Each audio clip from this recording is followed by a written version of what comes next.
The COVID-19 crisis has put the world in a totally different place. It's put our work in a different place, probably from home. If you are a remote leader and a remote worker, this is the perfect podcast for you. Welcome to this very special episode of the Remarkable Leadership Podcast. Let's go.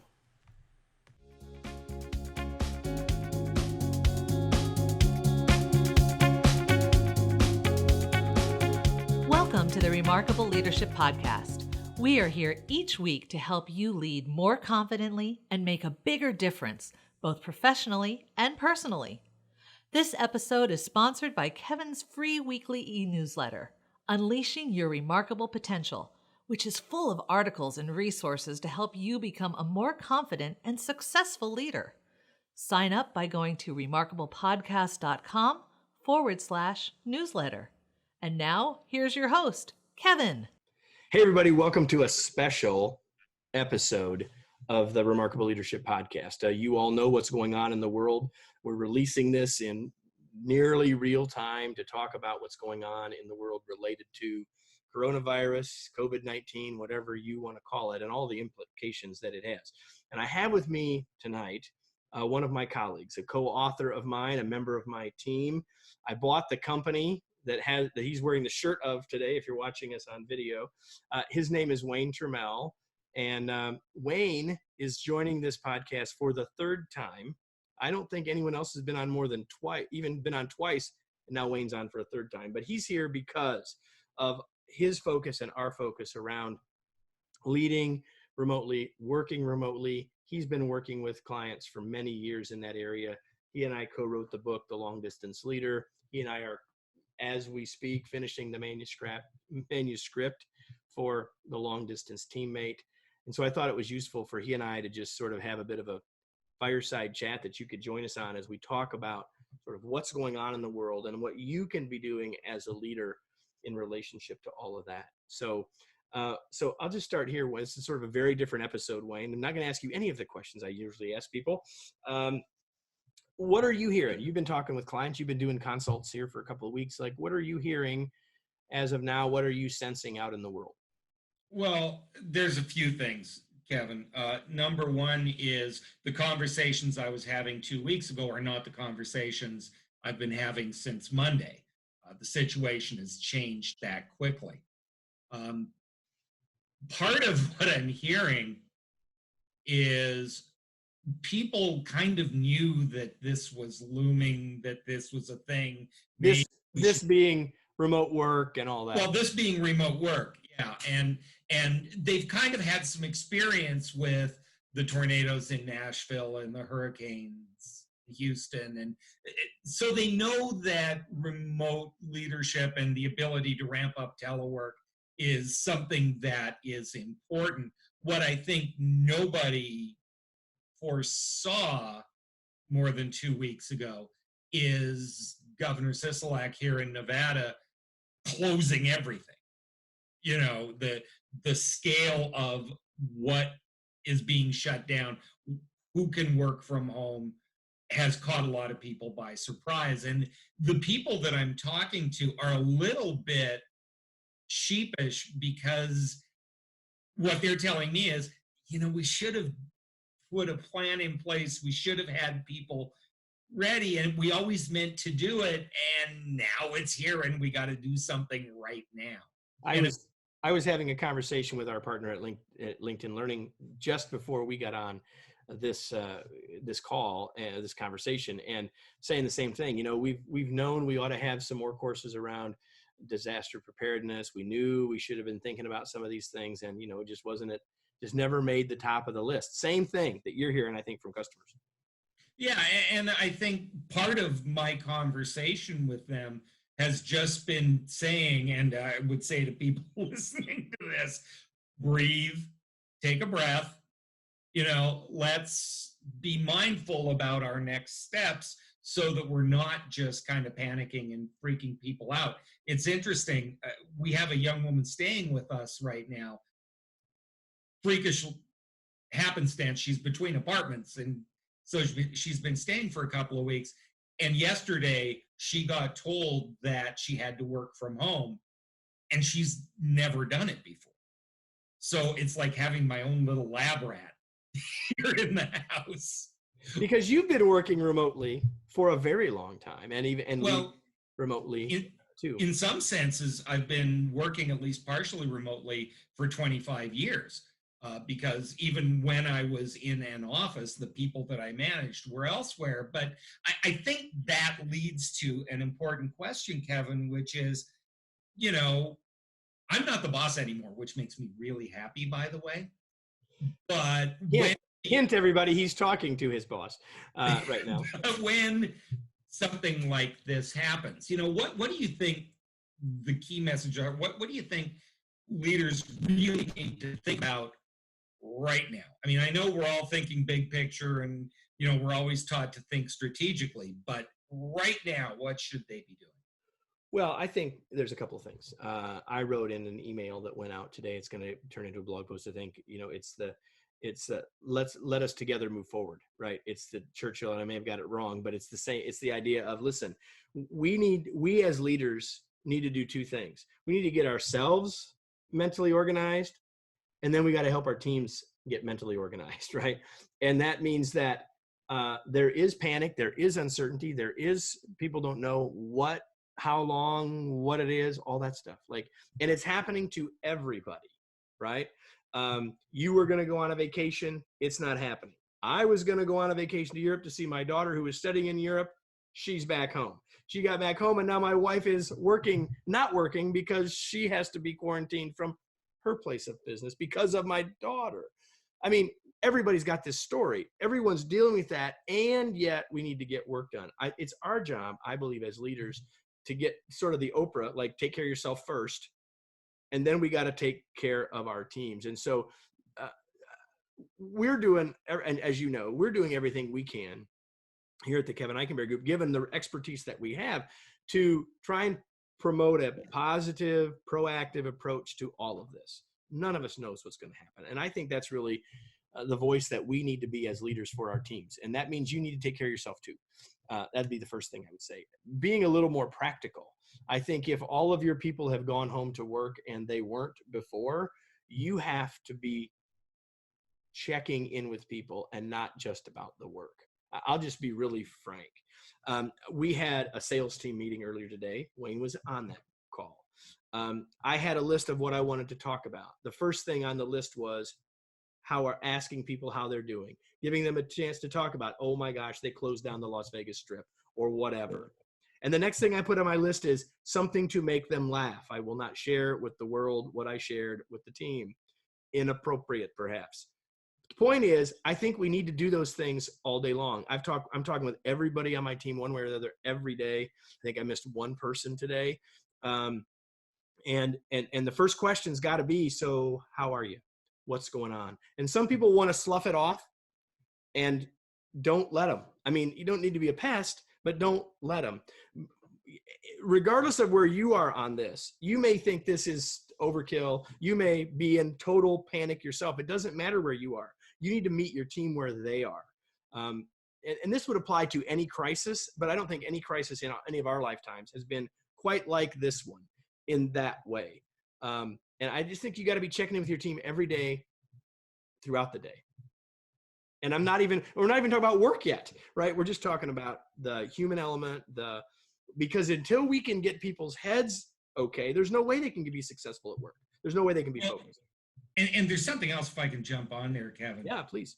I have this conversation with leaders all the time, and usually it's very benign, right? It's part of a regular training classroom, and I say, do you know what their setup is? Do they have an office? Do they have a door? Are they working from the north end of the dining room table? Do they have the equipment that they need? Do they know where to get toner cartridges? Just basic. Do they even have a printer, right? Right, exactly. And so what I'm saying is, it's really important. It's not just how are you, but okay, when you're thinking about doing your work, what's the setup look like? What do you need? What do you need to think about so that I can coach you through that? Because not everybody is blessed with an office with a door. Well, so let's just 100%. So everything I just said would apply if all of your people are still in the building because you're in a manufacturing facility. Everything I said wasn't just remote. It's just exacerbated if their work has now changed too, right? What you're saying is, and it's 100% correct, especially if you've just now sent them all home. I talked to a client yesterday, 300 people. They sent them all home with desktop computers, monitors, and everything in one day, 300. Talked to another client today, 120 people gone, 10 left. They're gone by next Monday. So if you're in that spot, then the stuff that you're talking about is the tactical stuff that we've got to be working on. So what else would you say as a leader of a newly remote team that people ought to be doing? Wow. I think certainly, making sure everybody has what they need to get the job done, right, is really important. I think the single most important thing, and this is done at both the individual and the team level, is what work needs to be done. I think that the priorities are going to change. There's certain work that is mission critical. There is certain tasks that, you know what, we ain't going to get to that. I know you were prepping for the conference next week. The conference next week isn't happening. The rules, the expectations of what needs to be done have changed.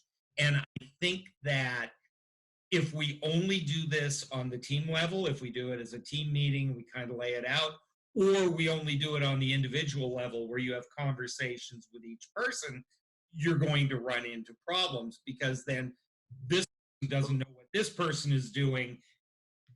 And I don't want to reach out to that person because they might be busy, and it starts all kinds of things. So understanding and this is a term you use a lot, and we're using it more and more as we talk about the teamwork component, is there's the you work and the teamwork, right? And everybody needs to be clear on what is their individual work that needs to be done and what's the work of the team, the project, or the organization that needs to be done. So then you can start prioritizing and figuring out what goes over the side and all of these things.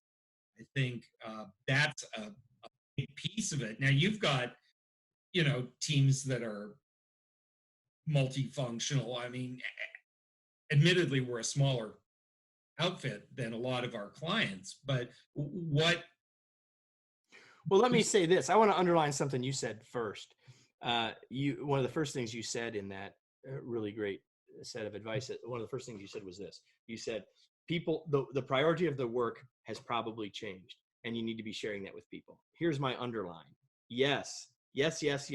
And while that may now be obvious to you as the boss, assumptions don't serve anyone. That's my new favorite phrase. Assumptions don't serve anyone. And just because you've got that figured out, or you now think everyone ought to know that that's the new priority, no. You still got to share that with them because they're wondering. And especially if they're now remote and never were before, the curtain between them and and everything else, is so much. If communication was hard before when everyone was in the building, it's harder. And especially if you've never done it before, or if your team, here's another thing real quick, I'm gonna let you back in, is that some people say, oh, we won't have any trouble with this because our people, we have a liberal work from home policy and people work from home one day a week or so. That's nice. It's better if they never have, like your live-in friend. But the reality is it's way different once you're doing it every day and you can't go in. Well, and one of the things that we've discovered in the years that we've been working with clients is one of the very first things that takes a hit when people start working in isolation is their sense of priorities. There is a tendency to focus on the things that are in their direct control, right? And they tend to work on their tasks because they want the boss to know they're working. They don't want to let her down. So I'm going to get my work done. And, there's lots of good reasons why people do things that aren't productive. But one of the first things that takes a hit on a remote team is aligned priorities. 100%. 100% true. So you kind of started to ask. I wanted to underline something you'd already said, but you sort of said, well, what are you doing as a remote leader? And I think you said something else. I think that is what we're doing, which is I'm reaching out. I'm talking to everybody, and we're meeting regularly. We don't normally meet as an entire team, basically once a month. I haven't even announced this. Wayne doesn't even know this yet, but we're going to do it for the second time this week as a whole team. Oh, Wayne saw that coming for the record. Well, I'm sure he's not surprised, but didn't know what time he has to get out of bed in Las Vegas, to be honest. You need to do both. You need to be reaching out to folks individually, and you need to be coming back together. And even if all you do when you come, you need to do basically two things when you bring the group back together, I think, at least. And one of them is where we already started. Like, we need to get everybody together with a lifting up their head, giving them I don't want to say motivation, but I do think that we need to try to keep everyone positive, proactive, and get them thinking in more productive ways. And then we need to say, here's what's changing in the business. Here's what's changing with the project. Here's the new conference that 3 people were going to go to that now isn't going to happen. Or here's the thing we were going to do and how we're changing it, like all of that stuff. But I think you got to start with the other part, because here's the thing. If people, I'll say it this way, movement beats moping. Right? So if we can get people to be thinking about what we're doing moving forward, we can start to shift them out of the woe is me stuff, which is so hard to shift out of right now for all of us. I know what that means. That means you had something to say. Go ahead. Well, here's the thing that just occurred to me, which is another reason that you need to know what's happening with the team, is the team may not ask each other what's going on. And that can impact who gets assignments and who helps who. And it can also help the team bond if somebody has an elderly parent who is ill, right? And I mean, we're going through that on our team, just with the normal aging process and things that where people are struggling with family members. If I suddenly realize my kid is sick with it, right, it's going to affect how I do my work. It can also, though, be a rallying point for the rest of the team to say, hey, let me do this, let me help here, let me do this, because human relationships are always important on a team. And in times of crisis, they're especially important. And when people are working towards something as opposed to simply responding to something, they do better work, they're more engaged, they stay positive. Yeah. And we all know that, right? People can rally around people in a crisis, and we're used to having that happen when we can kibitz in the office and we can give each other a hug, and we can take dishes, take casseroles to the member of that team that we already, those things we can't do now as well. So like the social distancing piece is adding another layer of complexity. So we've said for a long time, when we wrote the book, The Long Distance Leader, we said leadership is leadership. It hasn't changed, but there are nuances that matter when we're doing it remotely. We could certainly say that again to all of you now who are doing it for the first time. The other thing is that there are new nuances here, because the loneliness that already happens with the fact that I don't go see everybody at work, now I don't know when I will. Right? And I don't, I want to take as positive and proactive approach as we can, but none of us know how long this is going to be. And even if we continue to have people working remotely, there will be a time when we can all gather for a cup of coffee. And some people who are watching and listening are sheltered in place in the Bay Area, for example, and they can't even do that even if they want to. So the point is an even more important one for us to consider. Well, and I'm dealing with this now here in Nevada, which has kind of the step just below that. implemented. Listen, if you can't gamble in Nevada, like, you're pretty darn close to being. Exactly. And here's the thing. I've been working from home for years. This is a different animal. This isn't, oh, I'm working at home by myself all day, but at night my wife and I'll go out for dinner, or we'll go visit friends, or I have my Thursday night writers group, and all that social interaction. I'm basically trapped in the house with my wife and a semi-stranger, and other than foraging missions, we're not leaving. That's going to impact my mood, my psychology, all of that stuff. So I know that up until now, Kevin, we've been talking in very kind of touchy-feely ways, but this is context that's super important for leaders to know before you can get down to, okay, now we need to get work done. Yeah, and that sort of, I think my point from the start of this is we got to deal with that layer first. We got to try to help people deal with that layer, not ignore it, acknowledge it.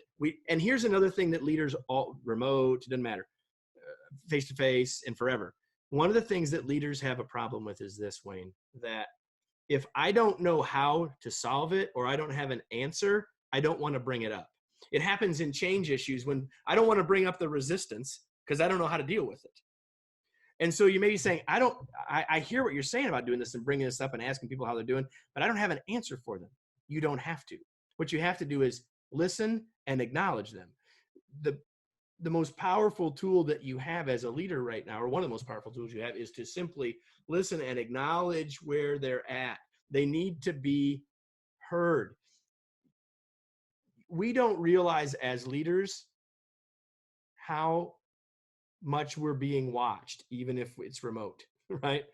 And so what we bring to the table now is more important than ever. And we don't have to have the answers, because we don't anyway. What we've got to do is let the conversation happen and acknowledge people,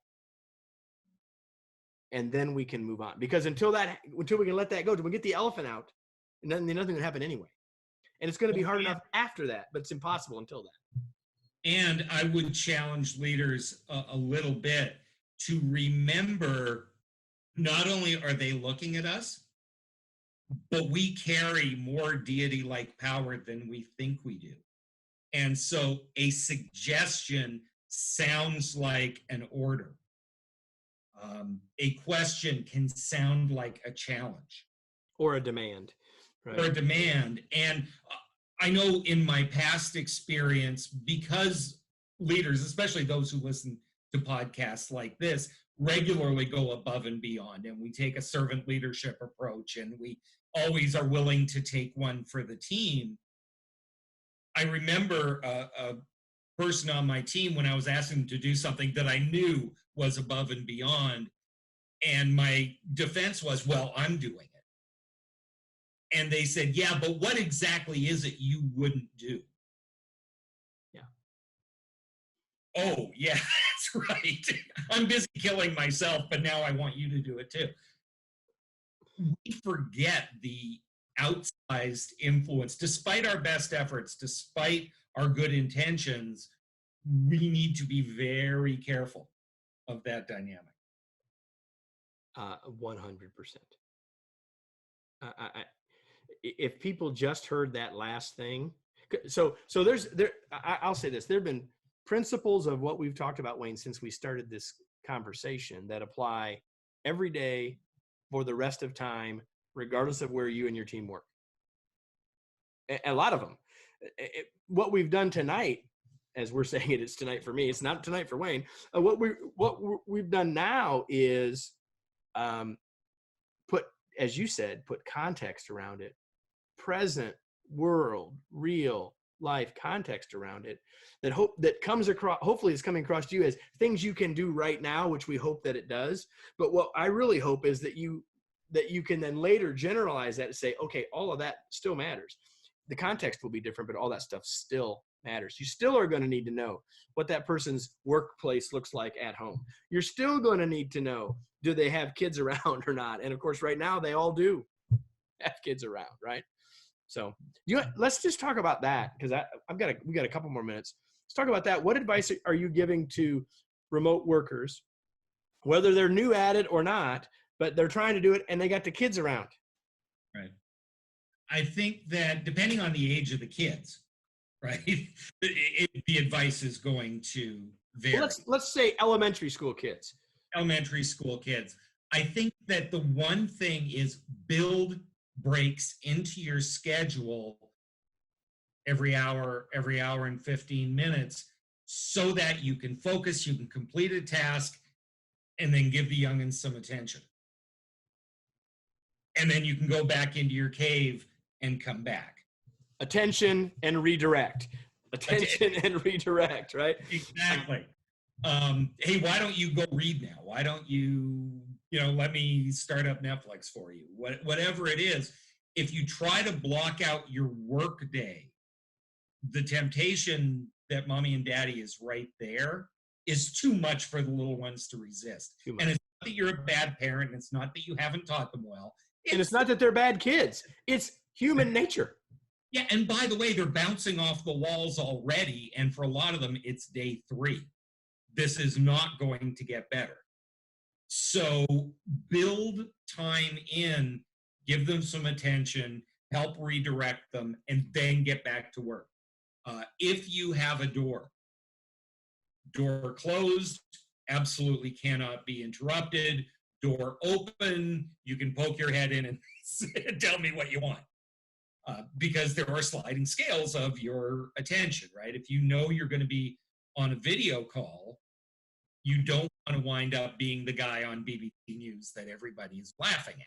Yeah, so let's just take that one more step. So, okay, someone is saying, okay, Kevin, but I don't have a door. Then you need something else to clue them that not right now, kids, right?